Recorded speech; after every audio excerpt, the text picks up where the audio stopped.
Мекенди коргогон аскер кызматкерлери менен балдарга билим берген мектеп мугалимдери бул жолу сахнада таланттарын көрсөтүштү. Тагыраагы Ош шаарында кыргыз тилинин 35 жылдык майрамына карата Сармерден оюнун финалдык туру өткөрүлдү. Аскерлер менен мугалимдер буга чейин калган атаандаштарын жеңип чыгып, эми биринчиликке ат салышууда.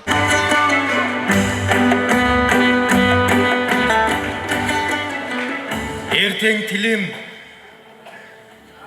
жоголоору чын болсо, анда жакшы. Бүгүн өлүп калган.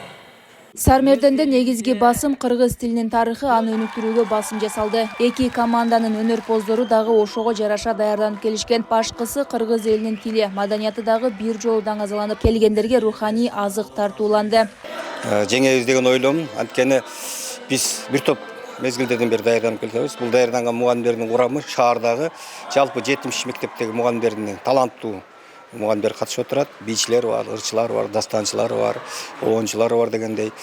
Мына эмебиздер көп болуп атасыздар. Залда биздин көрсөткүчтөр азыркы жюринин көрсөткөн көрсөткүчтөр боюнча жакшы орунда баратышат.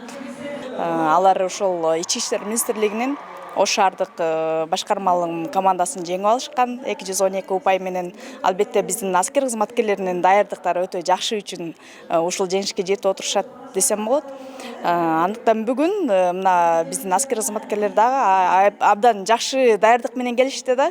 Бүт ушул чыгармачылыкка жаатында жакшы чыгармаларды дайындашып, саламдашууларды дайындашып келишти бүгүнкү күндө. Кыз жигит Сармерден оюнун Ош шаардык мэриясы уюштурган. Жалпы 4 команданын ичинен биринчиликти камсыздаган командага 120 000 сом ыйгарылат. Ал эми жалпы байге фонду 250 000 сом. Негизги максат бул мамлекеттик тилибизди өнүктүрүү, даңазалоо жана ошондой эле улуттук наркы, улуттук баалуулуктарыбызды даңазалап, аларды ушул келечек муунга өткөрүп берүү бул биздин негизги максатыбыз.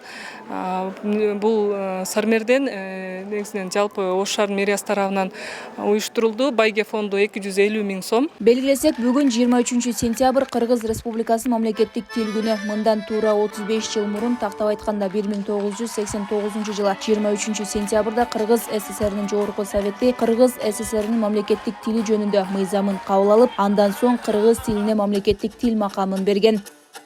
Айымкан Исралы кызы, Ибрахим Төлөбаев, УТРК Ош.